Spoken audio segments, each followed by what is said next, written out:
Assalamu alaikum aziz qarindoshlar. Bugun 2023-yili 11 ayning 17 kuni juma. 2 haftada bir qatim qildigan naq maydon videosiga chiqishim. Oldingi qatim chiqolmay qoldim.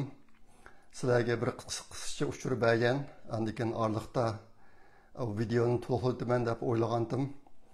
Lekin kambag'al bo'lsang o'kich paqtab öküşmek tesken.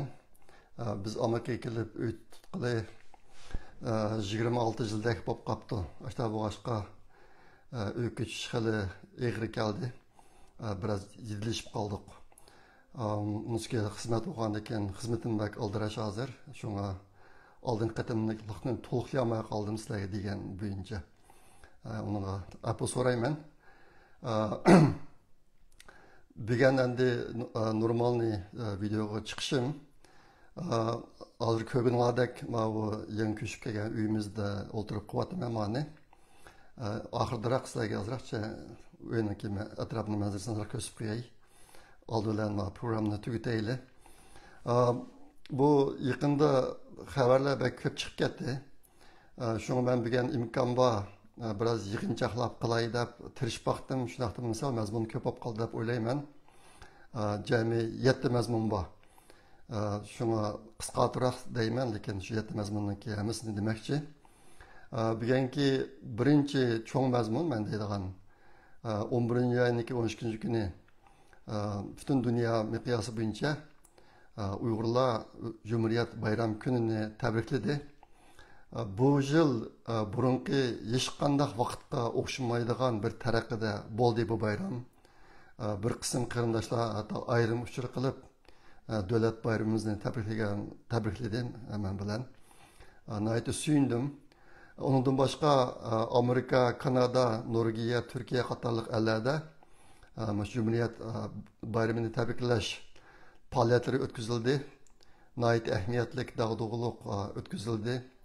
Andikin bir o'xshamaydi g'ayri bütün millat chet eldagi Uyg'ur qarindoshlar bir xil bayram tusiga kirib, burunqi bilan qat'iy o'xshamaydigan darajada bu kunni kutib oldi. Men nayt suyundim ham ta'sirlandim. Bu intayin bir yaxshi ish.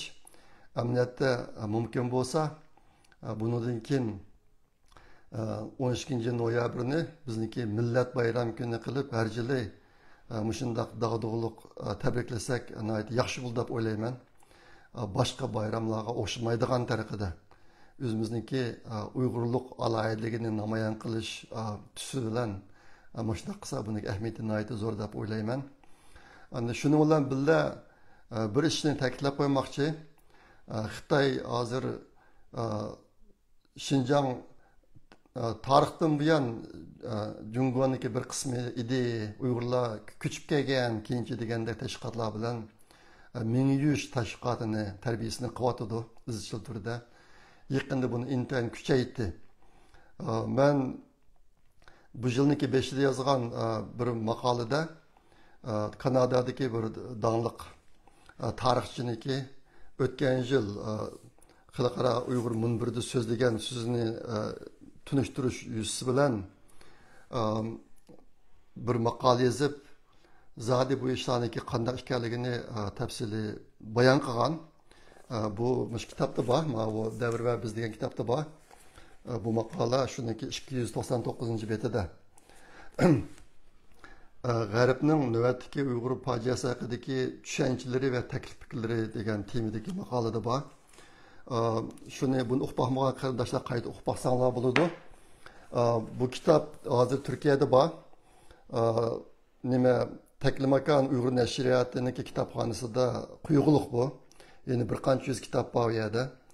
Agar yo'l kirasini avatib pasanglar, Abdujalil Turan qarindoshimiz sizlarga haqsiz avatib turdi bu kitobni. Nurg'un maqolalar bor. Manchada faqat bugungi temaga munosabatli birisidan tilayapman men. Shunga qo'linglarda bu kitob yo'q qarindoshlar bo'lsa yo'l kirasini deb evlanglar birdan. Endi shu kitobdagi mazmunda mundaq bir narsa bor.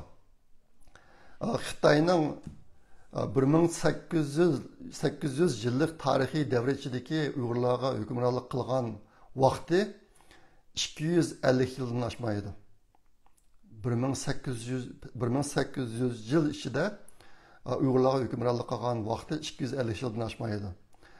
Shundoq ishlarniki eng oxirgisi 700 yoki buningdan 1200 yil burun yuz bergan bo'lib, uningdan keyin bugungi Xitoylarning Sharq Turkistonni mustamlaka qilib olishi bilan bugungi Xitoylarning Sharq Turkistonni mustamlaka qilib olishi bilan hech qanday munosabati yo'q. Sharq Turkiston azaldan Xitoyning bir qismi bo'lib qolgan emas.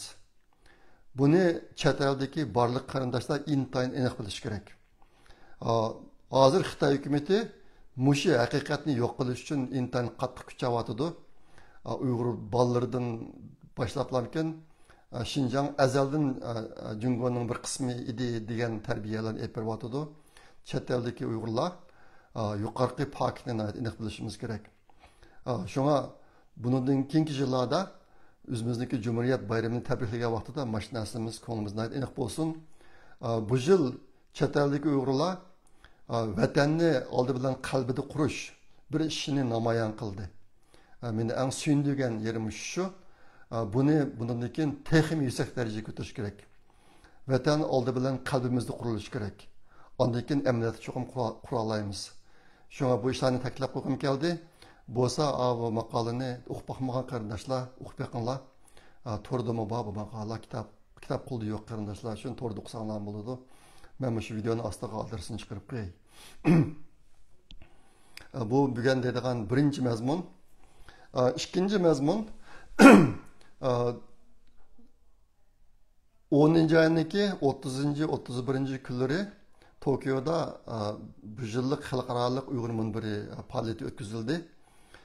Bu faaliyetini ben 4 göz bilen kütüp kelgen, aslında ben barman dep. Lekin maş öykü şulan toqunuşup qilib, dal şu faaliyet bo'lgan vaqtida bizning kuchligan ishimizga to'g'ri kelib boramay qoldim.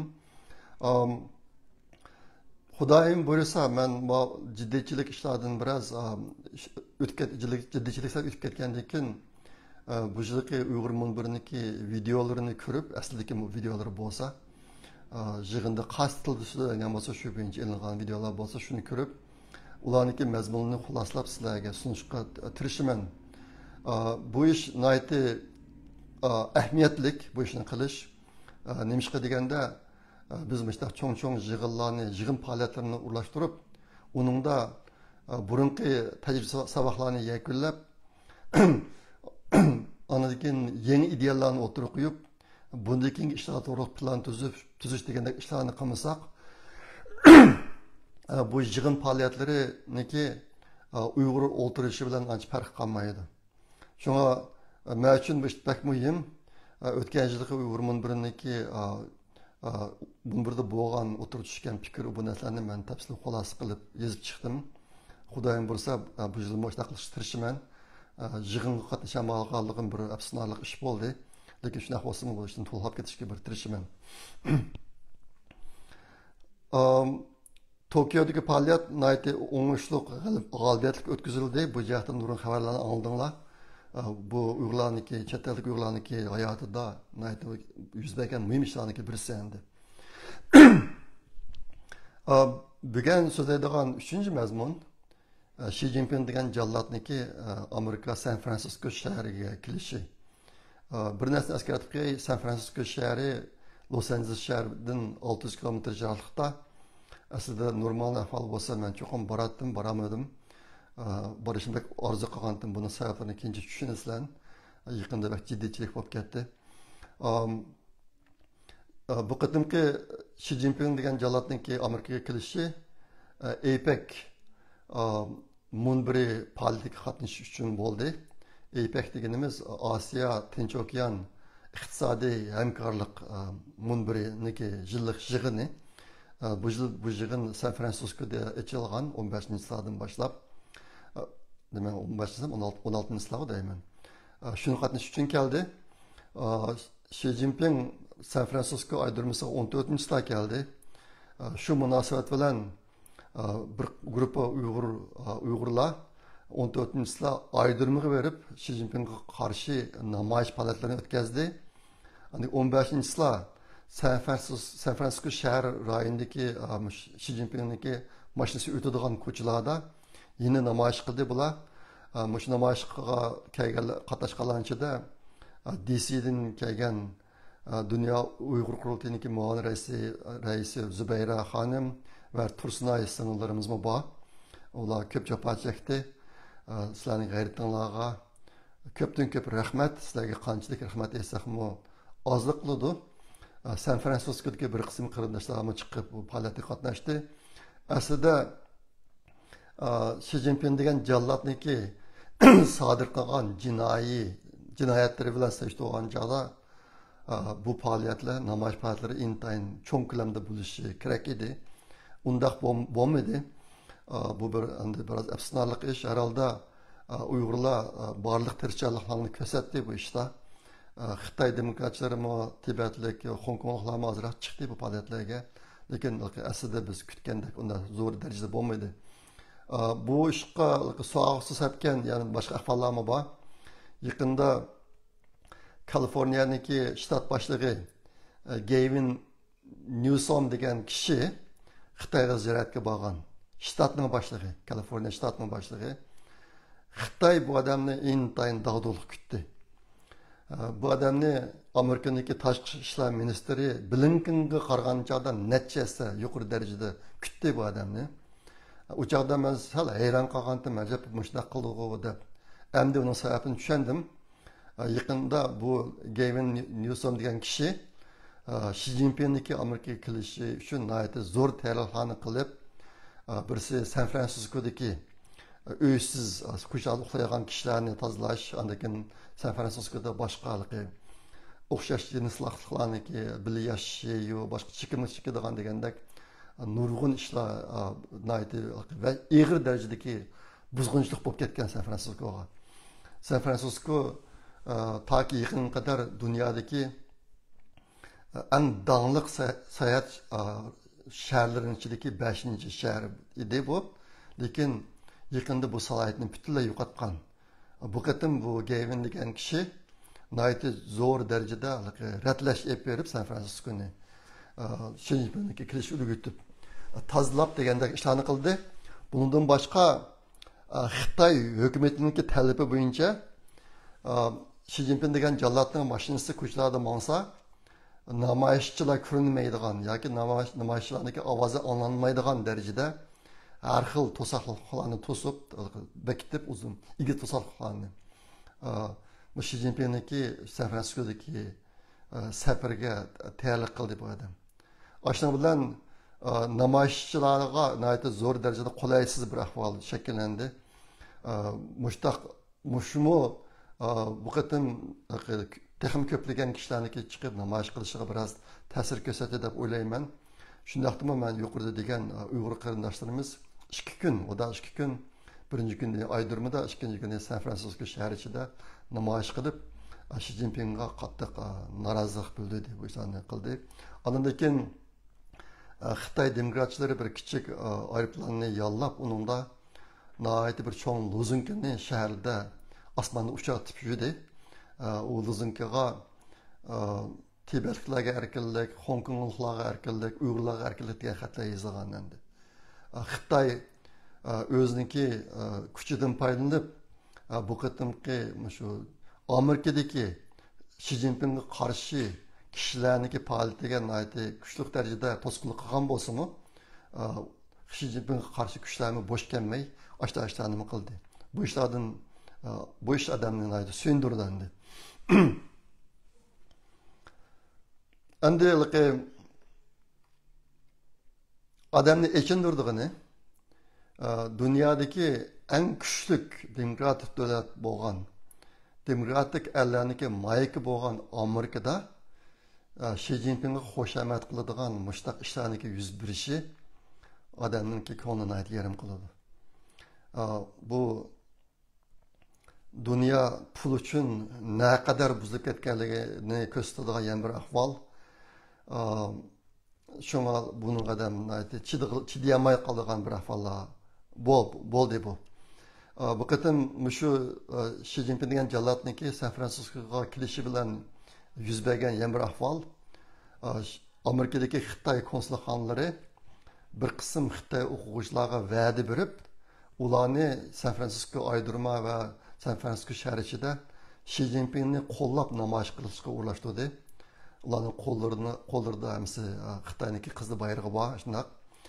Xitoyniki bayrog'i boshqa bayroqlardan jiq ko'p sonda egallab ketdi. Odam ko'p bo'lg'achqa bularniki. Bu ishlar bo'lgandan keyin pash bo'lgan bir ahvol. Xitoy konsulxonasi bu o'quvchilarga yo'l kirasini chiqarib berish, tomoqni haqsiz ta'minlash va har kunligi $200 pul berish shunga va'da berib ekan. Keyin bu namoyishlar bo'lib bo'lgandan keyin bir qism o'quvchilarga $200 pul beribdi, ammo xil ko'p Xitoy o'quvchilari $200 pulni ololmabdi. Uni o'rniga ara $100 pulni olibdi. Olgandan keyin bular chidamay bu ishni mediaga pash qildi. Pash qilib Xitoy hokimiyati intayin egri darajada rasvo bo'ldi bu ish to'g'riliq. Torlarda, ijtimoiy tarmoqlarda, medialarda bu ishlar keng ko'lamda xabar bo'lib ketdi.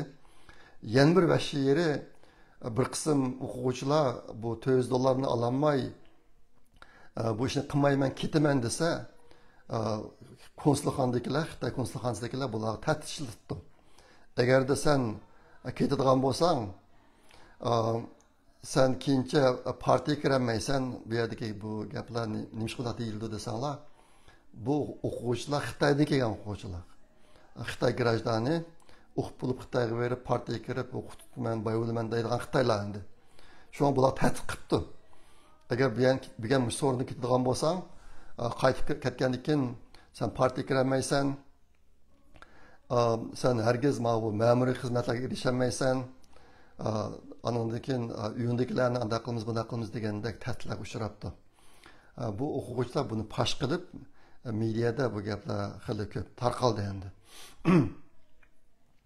Andan keyin bu qitim yuz bergan yana bir ahvol, Xitoy hukumati Xi Jinpingniki Amerikaga kelish munosabati bilan Amerikaga har xil sharmandachilar talablarni o'tirib qo'ygan. Masalan, Biden Xi Jinping bilan ko'rishganda cho'qim kulimsirab ko'rishsa degandek talab.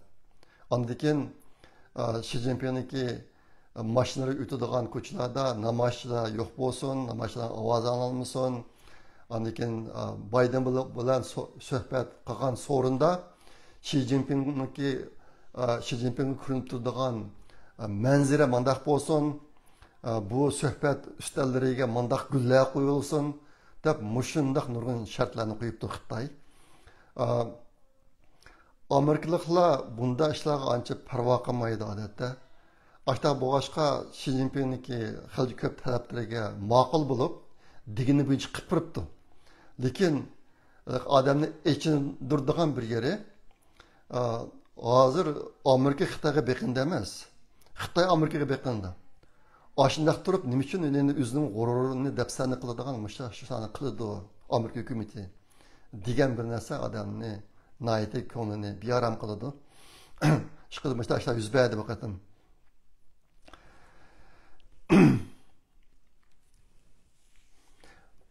Bu qatim Xi Jinping bilan Bidenning suhbati aslida 4 soatga planlangan ekan, lekin bu suhbat 2 soat, 2,5 soatga bormay tugab ketibdi. Tugab ketib, undan keyin Xi Jinping bilan Biden shu suhbat bo'lgan so'rinniki atrofidagi bog'chada ikkisi birdan mengib, mangan ko'rinishlar tarqaldi ijtimoiy tarmoqlarda. İkisi yalğız, qishida tarjimonmi yo'q. Hech qanday gaplashmay menib ketayotgan ko'rinishlardi. Qarsa rohatsiz. Xi Jinping rohatsiz, Biden rohatsiz degandek. Yani bu bir qanday ish desanglar, bu mu Xitoy hukumatiniki qo'ygan bir talabi. Xi Jinpingniki Xitoyda tashviqot elib berishga foydali bo'lsin uchun mana bir so'rinni o'rlashtiribdi. Agar obdan tahlil qilsanglar buni, bu xuddi bir to'xu bilan o'dakniki qo'l tutishmongan ko'rinishidagi bir ko'rinish endi. Yenida tarjimon bo'lmaganligi uchun bu ishga odamniki birisi inglizcha bilmaydi, birisi xitoycha bilmaydi. hech qanday paranjalamaydigan gap. Shu yo'lda mengib bir ko'rinishni paydo qilib Xitoy tashviqoti uchun qilgan ish endi. Nihoyat cho'ng sharmandachilik, odamni jirgindirdigan. Mushta ishlar yuz berdi.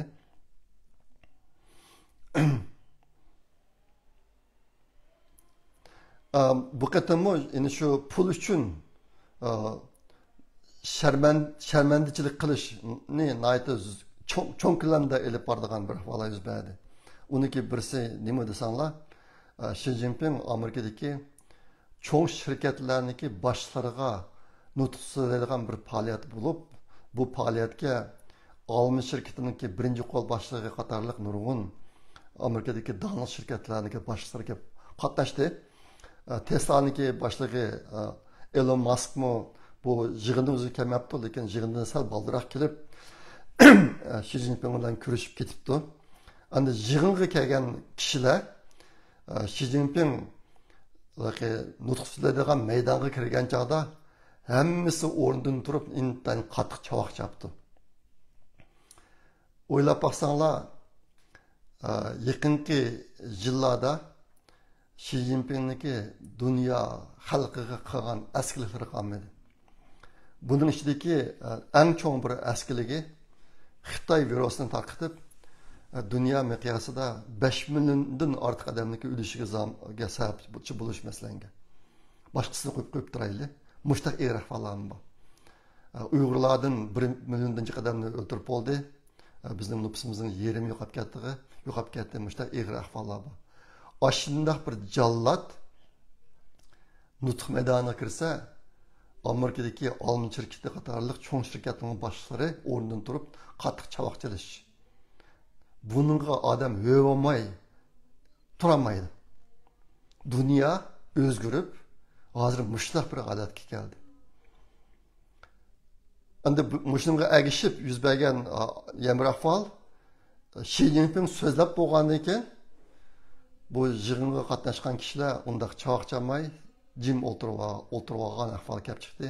Sababi nima desanglar, bu kishilar aslida Xi Jinping o'zlari uchun pul tepish fursatlari haqida va'da berdi deb o'ylab ekan. Xi Jinping undaq qilmay, uning aksicha bu odamlarga talab qo'yibdi. U talab nima desanglar, sizlar o'zinglarniki huquqinglardan, kuchinglardan foydalanib Amerika hükümetiga besim ishiltib, Amerika hükümetiniki Xitoy bilan bo'lgan munosabatini normallashtirish jihatda kuch chiqaringlar deb talab qilibdi. Bu kishilarniki Xitoyda pul tepish fursatlari haqida hech qanday so'z qilmabdi, va'da bermabdi. Boshqa bu kishilarniki aslidagi orzulari suvchilishib, oxirgi kelgancha suvishib qolgan gap.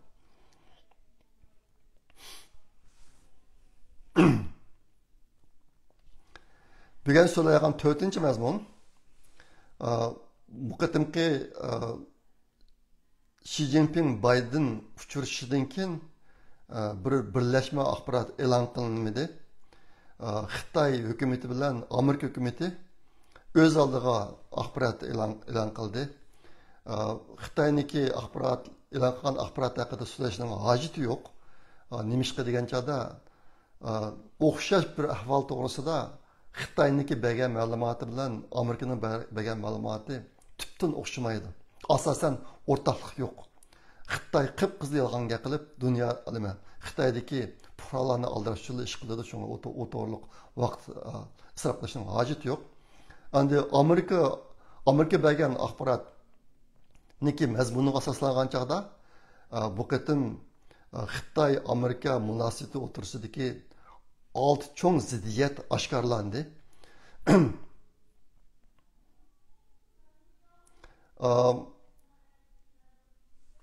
Bu 6 xil ziddiyatni masalaga qisqacha deb beray.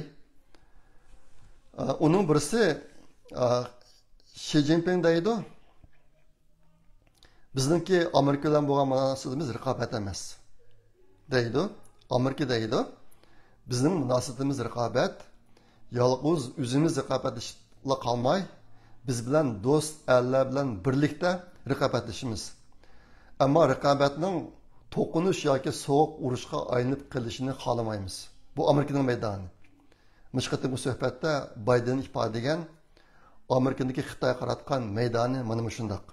Bu yerdagi munosabat raqobat munosabati. Lekin Xitoyni yana mumkin Amerikaniki birinchi dushmani demaydi bu qadam Amerika. Har holda biroz farqli. Xitoy biz sizlarga raqobatlashmaymiz dedi, lekin Amerika sen raqobatlashyapsan, biz mi raqobatlashimiz? Yolg'iz emas. Biz o'zimizniki do'stlar bilan birlikda raqobatlashimiz degan narsani o'tirib qo'ydi. Bu yerda bir cho'ng ixtilof bor. Xitoy Amerika o'tirsida. İkinci cho'ng ixtilof Janubiy Xitoy dengizi va Koreya yarim orolini yadro bombasidan xoli rayonga aylantirish. Xalqlarda bor yaqinqi yillarda Xitoy bu rayonlarda intayin ig'ir darajada ko'ranglayotdi. To'xtamay arablarni uchirtib, dengizlarda harbiy parklarni mangdirib, yanvur o'tkazib degandek to'xtamay bu ishlarni qilyotdi. Amerika deydi, Amerika Osiyo Tinch okean rayonlaridagi do'stlarini qo'g'daydi. U rayonlardagi xalqaro dengiz va havo yo'llarining ravon turishiga kafolat qiladi. Demakchi, sen bu ishlarga ko'p buzg'unchilik qilma. Sen qanchalik qilishingni qat'iy nazar biz o'zimizni tutgan yo'ldan yanmaymiz. Bu xalqaroliq havo va dengiz yo'llari davomli uchiq turdi. Sen buningga hech qanday to'sqinlik qilmaysan degan maydonni ifodaladi. Bu ikkinchi cho'ng Xitoy bilan bo'lgan ikkinchi cho'ng ziddiyat. Ixtilof. Uchinchisi Amerika Ukraina Rossiya urushida Ukrainani qo'g'daydi. Isroiliya Hamas urushida Isroilni qo'g'daydi. Bu jihatda Amerikaniki tutgan yo'lida hech qanday o'zgarish bo'lmaydi. Biz bundan bilamiz Xitoy Rossiyani qo'llaydi, Hamasni qo'llaydi. Shunga bu narsani bu qatam Bayden yana qatam ifodalabdi. Andan keyin Amerika Bayden Xi Jinping degan jalloddan İranniki Hamasga yordam qilib bu qatamki shu terrorlik ishlariniki kengayib ketishini oldini olish to'g'riliq talabni o'tirib qo'yibdi. Sen İranni to'sding debdi mana shu qanchaqda. Bu Amerikaning tutgan bir maydoni. Bu uchinchi cho'ng ixtilof. To'rtinchi cho'ng ixtilof bu qatam Bayden Xi Jinpingga kishilik huquqni tilga oldi. Tilga olgan vaqtida Sharqiy Turkiston, Tibet va Hong Kongning kishilik huquq ahvolidan ansiraydiganligini bildiribdi. Ansiraymiz debdi. Ya'ni Bayden bu qatam Sharqiy Turkistonni tilga oldi o'sha chog'da. Aşağıdaki kishilik huquq ahvolidan ansiraymiz deb. Endi yaqinda mushqatimki Xi Jinping degan jallodniki Amerikaga kelishi va Amerikaniki buningga tutgan pozitsiyalari haqida torlarda nurg'un talash tortishlar bo'lib turibdi uyg'urlashida. Bu yerda musulmon ellari va Turkiya ellarininki tutgan yo'li bilan Amerikaniki tutgan yo'lidan cho'ng farq bor. Shunga biz bu to'g'riliq gapga vaqtimizda biroz insof qilishimiz to'g'ri keladi. Amerika hech bo'lmasa Sharqiy Turkistondagi kishilik huquq ahvollaridan ansiraymiz degan gapni debdi. Lekin musulmon ellari, Turkiya ellari bo'lsa, sizlarniki terrorizmga qarshi tutgan yo'linglar yo'lliq, u to'g'ri, biz uni qo'llaymiz. Sharqiy Turkistondagi Uyg'urlar intayin baxtga yashayotibdi degan gaplarni deydi. Shunga bu ikkisini o'tirsida intayin cho'ng farq bor. Shunga bu to'g'riliq biz gapga vaqtimizda biroz insof bilan gap qilishimiz kerak. Men buni bir tilab qo'yay dedim.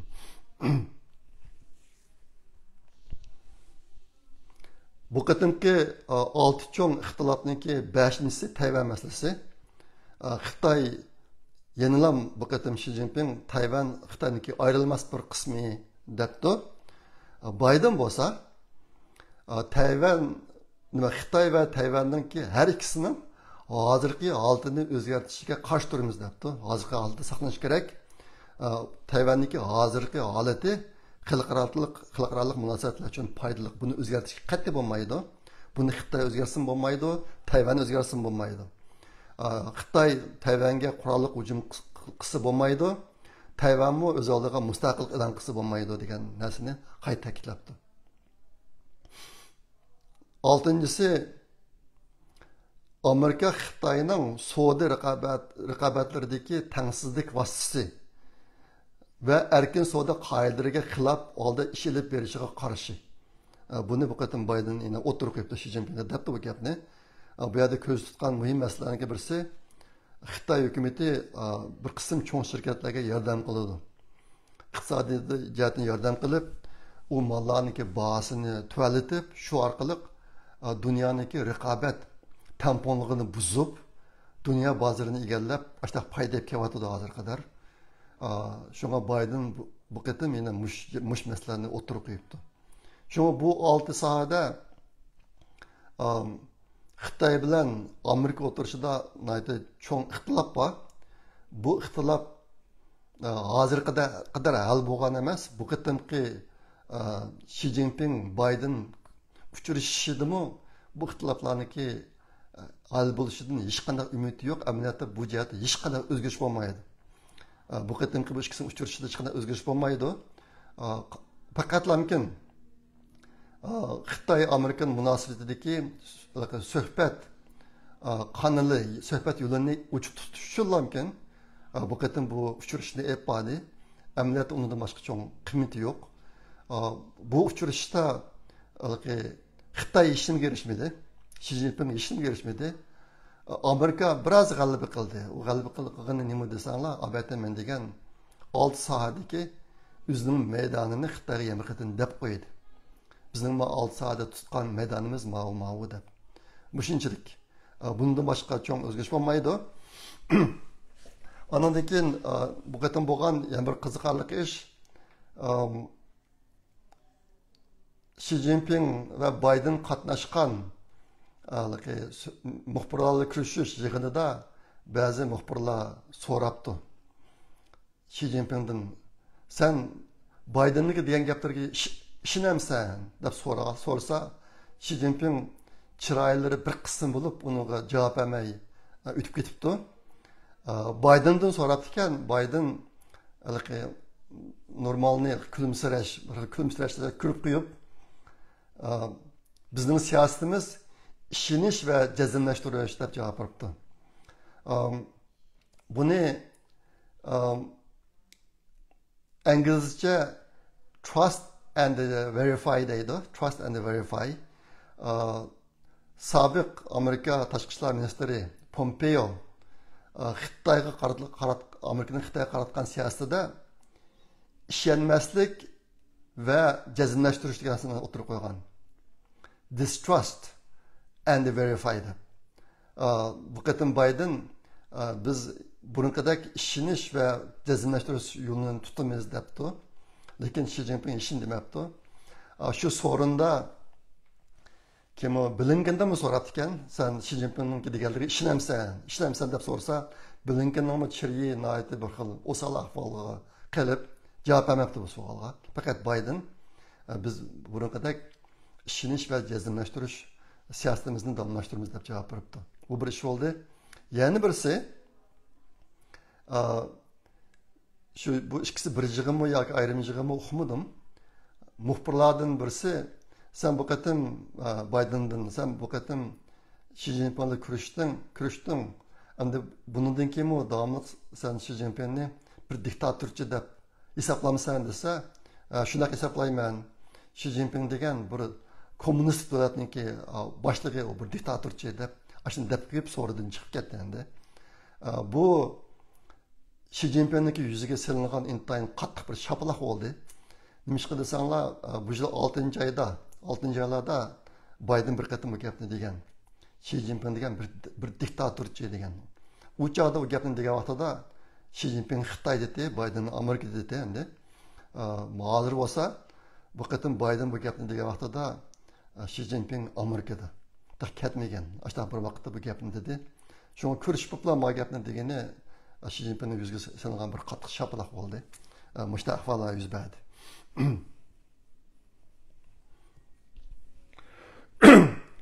Bugun men so'zlamoqchi bo'lgan 5-mazmun Angliyada bir donglik oldin faraz qildigan bir odam bor.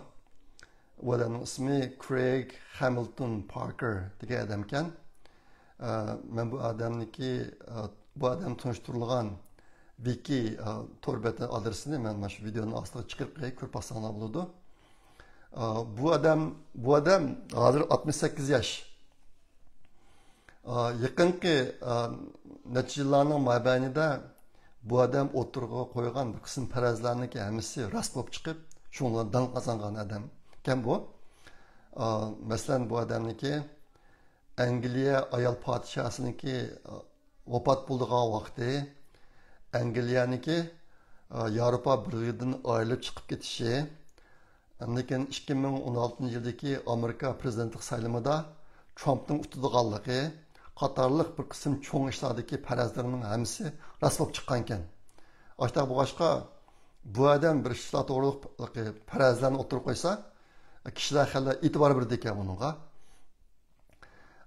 Bu odam yaqinda Xitoyda ve xalqarada 2024 yılı 101'den bir kısım işler to'g'riliq bir kısım farazlarni o'tirib qo'yibdi. Onunki ichida Xitoy haqida o'tirib qo'yilgan tuandikidek bir kısım farazlar bor ekan. Buni sizlarga bir deb qo'yay dedim.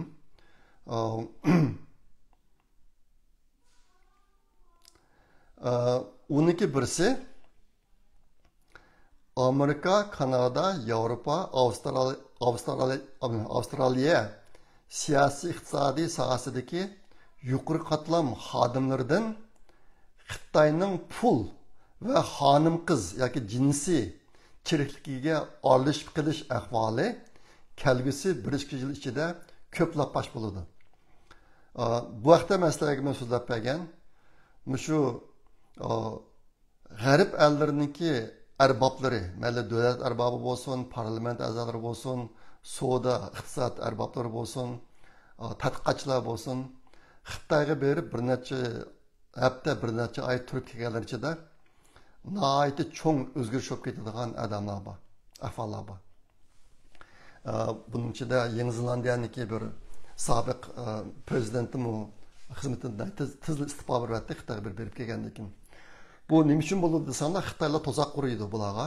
Xitoyga borgan chaqda nimaga ular tug'an mehmonxonalarga kamera o'rnatib, soat 12dan oshganda yarim kechada nihoyatda chiroyli qizlarni kirgizib, ularni yataqlarga ishlarni qildirib, ularni videoga olib, ular minishdan burun quliga shu kun oshimiz yuz bergan ahvollarniki videosidan birdan tutqizib qo'ydi.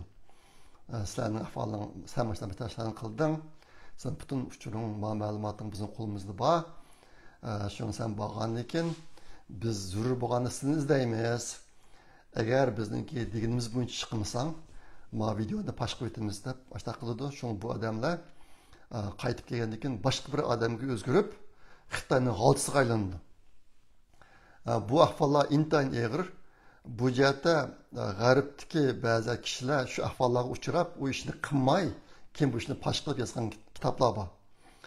Mademning degan bu birinchi farzi, mush keyingi 1-2 yil ichida mushu sohadagi nurg'un ishlar pash bo'ladi deydi. Amerika, Kanada, Yevropa, Avstraliya qator davlatlarda pash bo'ladi deydi. Bu bir cho'ng yaxshi ish. Aslida shunday bo'lishi kerak. Xitoy kompartiya hokimiyati bir luchak hokimiyat. Ularniki hokimiyat tortib olishida tutgan hech qanday adolatlik tadbirlari yo'q bularniki. Hammasi chiriklik, vahshiylik, lukchaklik mashtalar bilan hokimiyatni qo'lga olgan. Hozir endi hokimiyatni kuchlantirib, dunyoda Amerikaga taqobil turish ishlaridimi o'zining shu xarakterini davomlashtirib kelyotdi. Aslida dunyo buni bilish kerakdi. Endi bundan kerak bildigan o'xshaydi. Madamniki degan birinchi farzi shu endi. Bundan keyin müşçiler köplep paş buldu deydi. Albatta ben qizlarni işin dedim, anadan keyin shu yarim kechada bir chamdan pulni akirib, bular yataqqa akirib bir ahvolami bor. Xitoy mushtaq qildi. Pulni sotib oldi yoki qiz sotib oldi bu odamlarni. Shu orqali ularni o'zi uchun, ulardan o'zi uchun foydalandi. Bu odam o'tirib qo'ygan ikkinchi faraz, kelar yil Xitoy ko'plagan davlatlarda bo'ladigan prezidentlik saylovlariga buzg'unchilik qiladi deydi. Buzg'unchilik qiladi, anikin bu ishlar ko'plab pash bo'ladi. 2024 yildagi saylamda, Rossiyaning saylamida Putin yine o'ziniki diktatorligidan foydalanib, yine qaytadan saylandi deydi. Kelarjaqqa Rossiyadan saylan bo'ldi ekan. Xitoy, Amerika va Tayvan saylamida o'zi yoqlaydigan kishilarniki utish uchun qattiq harakat qiladi. Amerika, Tayvan. 2020 yilimi Amerika saylamiga ko'p darajada buzg'unchilik qilgan Xitoylar. Undan keyin Kanadaning saylamida qanday ishlarni qildi? Bularning xabarlari bor. Mushlar ishlar kelajaqni yuz berdi. Anikin bu ishlar ko'plab pash bo'ldi deydi. Bu adam o'tirib qo'ygan 3-paraz hozir Xi Jinping degan jallat ig'ir kasalga giribtor bo'ldi. U mush kasal sababi bilan darhol o'lmasligi mumkin. Lekin Xi Jinping hozir o'ziga izbosar tanlab, qo'lidagi huquqni o'z oilasidagilardan birasiga o'tkazib berish uchun qattiq bosh qotiryapti deydi. Huquqini o'zining uydagilarning birisiga qoldirib ketish uchun qattiq bosh qotirib harakat qilyapti deydi. 4-paraz hozir Xitoyda mavjud bo'lib turayotgan huquq ixtiloflari Xitoyda nihoyatda cho'ng davolag'ish paydo qiladi. Uni ma'lum darajada Likachaniki o'limi keltirib chiqaradi. Degan men bu to'g'riliq maxsus to'xtalmadim. Vaqt yetmaganligi uchun. Yaqinda Likachan o'ldi. O'lgandan keyin bu odamniki o'limi to'g'riliq nurg'un qarashlar o'tirib chiqdi. Masalan, birisi uniki yurak kasallik ekan, yurak kasallik tutib o'ldi deydi. Ba'zilari Xi Jinping zahar bilan o'ldi degan gap bor. Ondan keyin shuncha paraz Likachan o'zini o'ltiryapti. Chidamay yüz bergan naqshlarga chidamay o'zini o'ltiryapti degan falan bor. Yaqinda xabarlar ko'p ep ketdi bu. Lekin bu to'g'riliq bundan ko'p to'xtalishni xohlamadim men bugun. Ondan keyin madamning parazining davomi. Bu davolg'ish Xi Jinpingning o'rlishiga ilib berishi mumkin deydi. Shu hozir Xitoyda yuz berayotgan davolg'ishlarniki sababidan Xi Jinping o'rilishi mumkin deydi.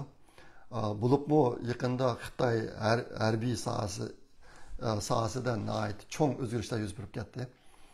Xi Jinping intan ko'p harbiy amallarni tutdi bu. To'xtamay turmushlayotdi. Ashning bilan yuqori qatlam huquqdorlar ichida nihoyatda ig'ir darajadagi Xi Jinpingdan norozi bo'lish ahvoli kayfiyati bor hozir. Mush kayfiyatlar uniki o'lishiga ilib berish mumkin deydi.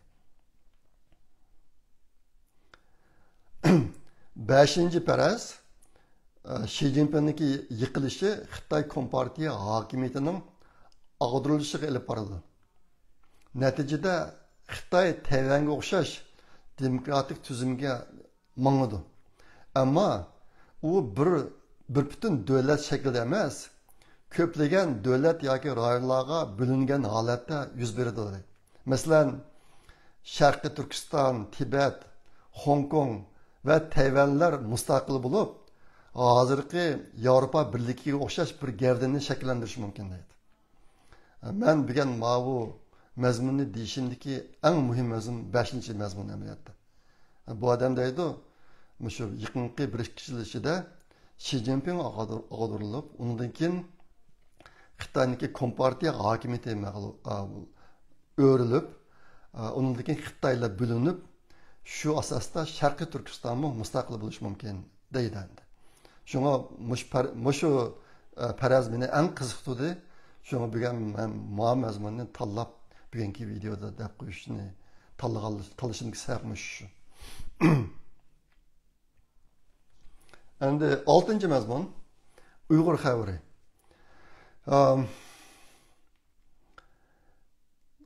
Hozir vatan ichida yuz berayotgan fojialar haqida xabarlar yo'q. Bu to'g'ri xabarlar kelmayotdi.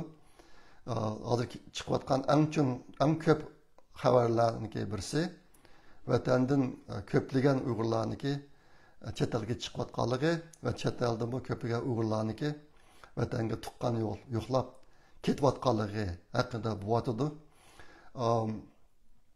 Endi insonlik nuqtasini aytgan chog'da bunday ishlarniki bo'lishi aslida normal ahvol. Hammamiz vatanni sog'indik, tuqqanlarimizni sog'indik, yurtimizni sog'indik.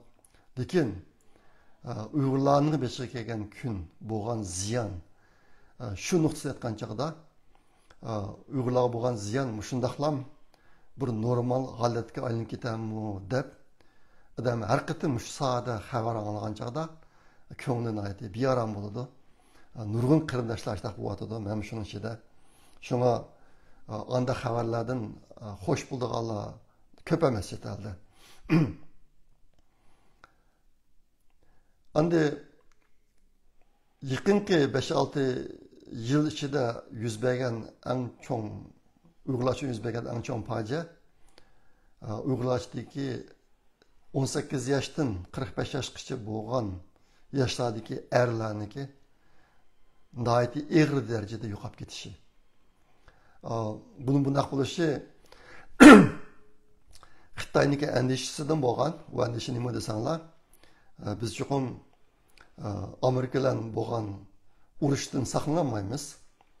Ashta bir urush yuz berib qolsa, Sharqiy Turkistondagi shu Uyg'ur erlar Amerika bilan hamkorlashib Xitoyga qarshi urushga qatnashdi degan faraz. Shu farazning ostida ashtaq bir ishqa qilishga qatnasha oladigan Uyg'ur erlarining hammasi yo'q qilib etish. Mushishni qildi bular. Men davatgan 1 milliondan ortiq Uyg'urlar o'ldirildi degan, 1 milliondan ortiq Uyg'urlar, mushtaq Uyg'urlar. Ondan keyin ishkirga akitib, Xitoy o'lkalariga akitib yo'q qilayotgan 2 milliondan ko'p Uyg'urlar, hammasi mushtinchlik Uyg'urlar, mushtaq cho'ng voqealar bo'lib ketdi. Shu sababdan adam hozirlikqa vatandan bunday odamlar kelibdi yoki bunday odam vatan ketdi desa, xo'sh bo'lolmaydigan ahvolimiz shu.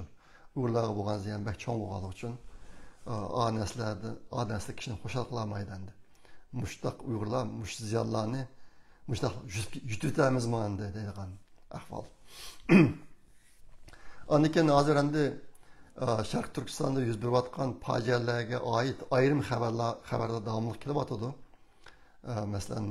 Masalan, erlarniki zo'r darajada ozlab ketishi, qizlarniki Xitoy bilan to'y qilishi, bir normal hodisaga aylanib qilishi degandek bu to'g'riliq paranglardan xabarlarni kelyapti davomli. Menga yaqinda bundan ko'p xabarlar kelmadi. Endi bugun so'zlaydigan 7-mazmun va eng oxirgi mazmun biologiya tarixining saboqlari. Men o'tganda bu saboqniki birinchisidan so'zlagan, undan keyin bu videoni qilamay qilib buni davomlashtiramadim. Bugun shu biologiya tarixining ikkinchisi saboqini haqida so'zlayman. Endi nima ish qilmoq qilsan desanglar, biz o'zimizga to'g'ri yo'l tepish, kelgusimiz uchun to'g'ri strategiya tuzish uchun tarixning saboqlarini o'rganishimiz, o'z millatimizni to'liq va to'g'ri tushunishimiz, shundaqla dushmanimiz Xitoyni yaxshi tushunishimiz kerak. Aslida o'zini bir ziyoli chaqlaydigan chet eldagi qarindoshlarning hammasi o'zining imkoniyatlarini mush sohadagi izlanishiga qaratish kerak edi. Ashta qilmagan chog'da biz o'zimiz uchun to'g'ri yo'l topolmaymiz. Lekin bu jihatlarda bir qism ishlar bo'lyapti, lekin keng ko'lamda emas. Biz o'tganda Uyg'ur Project fondi qilgan İstanbul'da 20 leksiya degan faoliyat mush sohada ilib berilgan bir faoliyat. Xudoyim bo'lsa buni kim damlashtiramiz. Endi miyada men o'zimniki izlanishlarni to'xtamay o'tirib qo'yib molmoqchi. Hozircha bir qatim anglab qo'ysanglar, men buni keyin maqola qilib chiqib, sizlarga sunaman. Xudoyim bo'lsa shu tarixning savoqlari. Mushu meniki kelar yildagi davr va biz degan kitobga yo'llaydigan birinchi maqolam bo'ladi. Xudoyim bo'lsa, buni davomlashtiraman. Bugungi deydigan mazmun shuniki bir qismi endi. Biologiya tarixining savoqlari ikkinchi qism degan so'zim.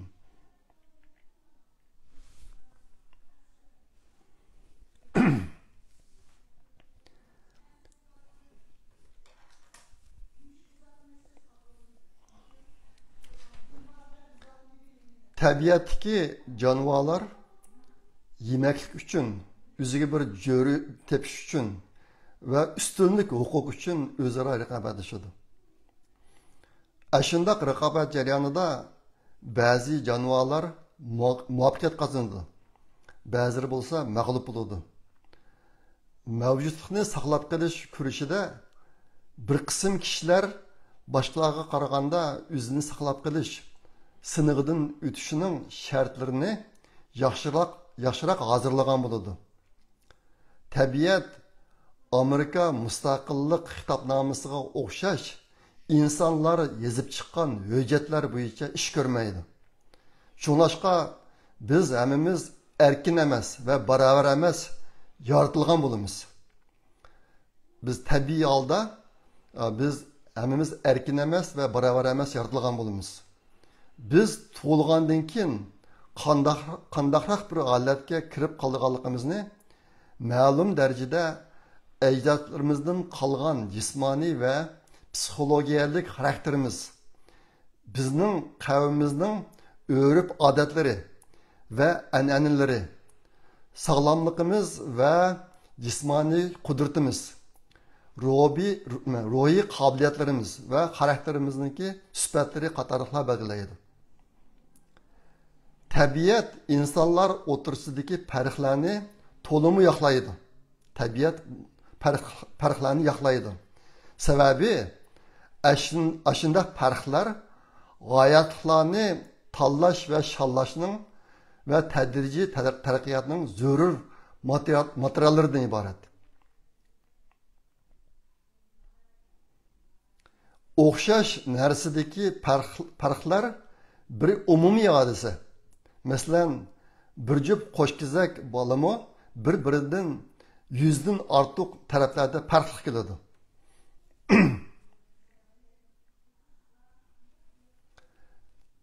Tangsizlik bir xil tabiiy ahvol bo'lib, u madaniyatlashishning murakkablashishiga ergishib, eg'irlab boradi. Ajdodlardan qolgan tangsizlik ijtimoiy va sun'iy tangsizliklarni keltirib chiqaradi. Her bir kashfiyot odatdan tashqari kishilar vujudga keltirgan narsa bo'lib, u burunqiga qaraganda kuchliklarni texmi kuchli qilib, ojizlarni texmi ojizlashtiradi. Iqtisodiy taraqqiyot har xil funksiyalarni texmi kuchli o'ringa ega qiladi. Qobiliyatlarni texmi inchishga araydi va kishilarni o'z qavmi uchun barobar bo'lmagan darajada e'tiborli qiladi. Agar biz o'z qavmimizga tava odamlarimizni to'liq tushunsak, ularning ichidan qobiliyatlarini to'plaganda bütün qavmning qobiliyatlariga barobar keladigan 30% sarxillarni tanlab chiqa olamiz. Bu gap intayin muhim.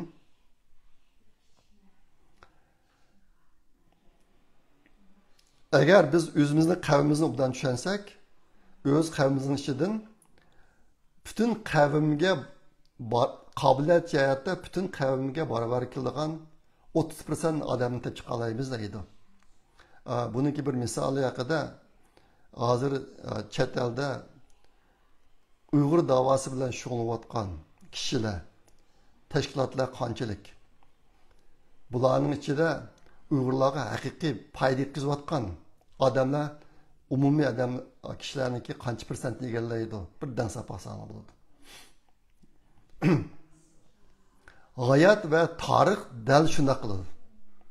Demak, bu yerda har bir qavmning ishini amaliyotda shu qavmning ichidagi 30% sarqillar epmangdi deydi.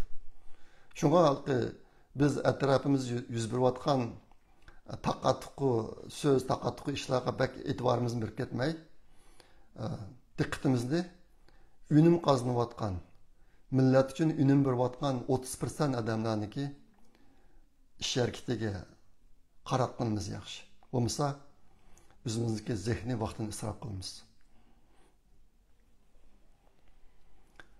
Tabiat bizning xiyoliy dunyamizdagi erkinlik bilan barobarlikning birikmasini zangli qiladi.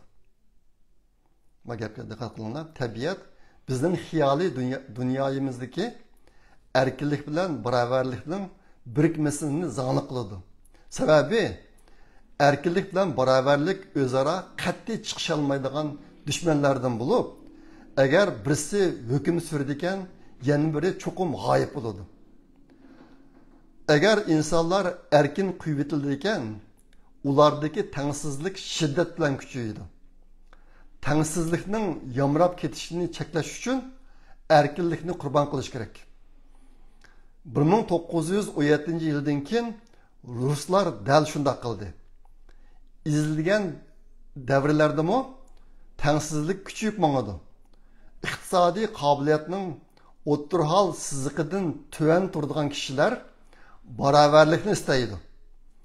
İqtisodiy qobiliyatniki o'tirhol siziqidan tuvan turadiganlar barobarlikni istaydi. U siziqning ustida turadigan kishilar bo'lsa erkinlikni istaydi. Eng oxirida qobiliyati ustun turadigan kishilar yengildi.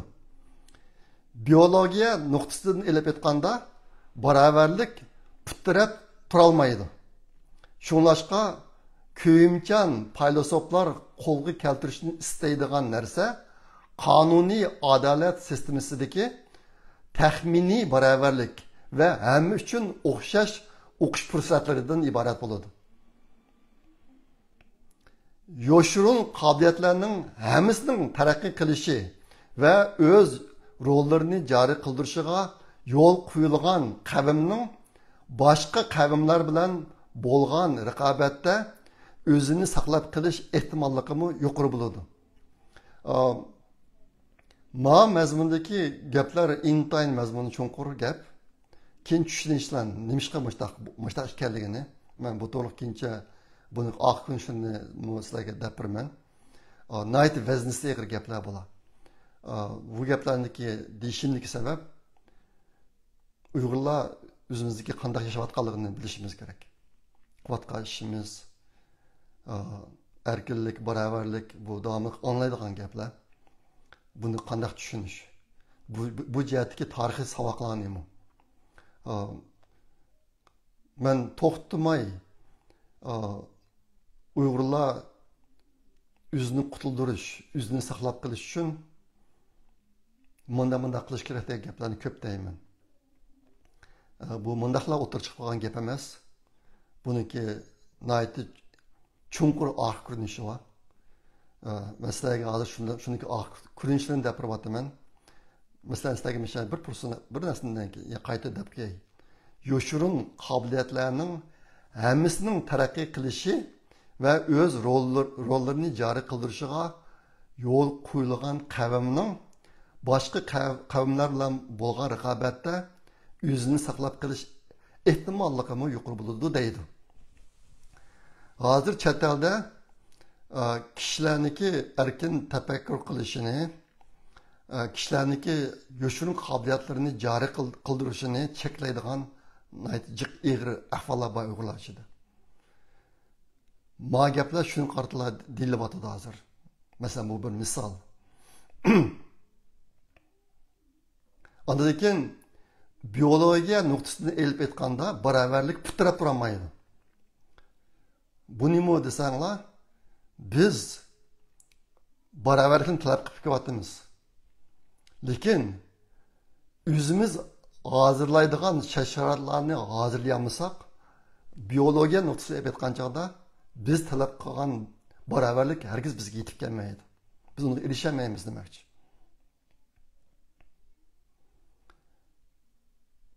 Biz erişalaydigan bir qism narsalar qonuniy adolat sistemasidagi taxminiy barobarlik.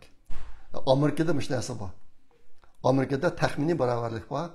Amerikada o'xshamagan millatlarniki barabarligi qonuniy jihatdan kafolatga ega qilingan. Lekin Amerika sistemasi ichidami tengsizlik az emas. Nurg'un ellarga solishtirgan chog'da Amerikadagi barabarlik nihoyat yaxshi, lekin mutlaq emas. Mushu narsalarni tushuntiryapti menda. Mushu mazmundagi har bir jumlaga o'zimizniki etrafidan, hayotimizdan, dunyodan misol topa olamiz. Shunga albatta men degandek bu nihoyat vaznisi ig'ir gaplar. Sizlarga hozircha mushlik deb qo'yay. Keyin buni men maqola qilib yozib chiqaman. Shu chog'da oldirmay o'qib, o'zingizlar biladigan ahvollarga tatbiq qilsanglar, nihoyat unum beradi. Bu amaliyotda o'g'lim kelib yaxshimisiz deb kelamiz, agar deb Yaxshiman. endi kelaman. Tweet'e bence bağlı. Çabuk. Aş öyle. Çabuk. İşini yaptım oğlum, işini yaptım. Şuna sizlarga hozircha mushil deb qo'ymoqchi. Keyincha bu mazmunlar bilan cho'nqiroq tunishib, uni o'zimiz uchun bir to'g'ri yo'l tepish jihatda undan foydalanishlarga texnik ko'p imkoniyat yaratib beraman. Bugungi mazmun shundoq bo'lsin. Albatta men degandek yaqinda uy ko'chib idoriy xizmatim bak ig'ir hozir biroz charchab degandek mushlik tayyor qildim bugun. Oliqda bir qatam zukamda necha kun ormilib bir xil ochlarning beshini kechirib baqdim. Kelar qatam kirish omon bo'linglar. Bugungi mazmun shundoq bo'lsin. Maqlamsa, xo'sh xudoga omonat. To'g'ri sizlarga men yangi uyimni kishilarni ko'rsatib qo'yman degandim. Buguncha nazar ko'rsatib qo'yay. Yangi uyimda niki oqisida burunqidek manzara yo'q, lekin oldida bor. Ma'mini ishxonam uyimda. Bundaq mazmunni ko'rib o'tirmayman. Shunga burunqi uyimniki oq mahallasidagi manzara hozir oldi mahallasida, oldi tarafimda bor. Bundaq mazmunni ko'rib o'tirmayman. Keyin bu yerdagi bog'bonchiliklar ham yo'q haqida sizlarga tafsili intihom ko'p uchlarni beraman. Ma'qlamsa, kelar qatim ko'rish omon bo'linglar. Xayr xo'sh, Allohga omonat.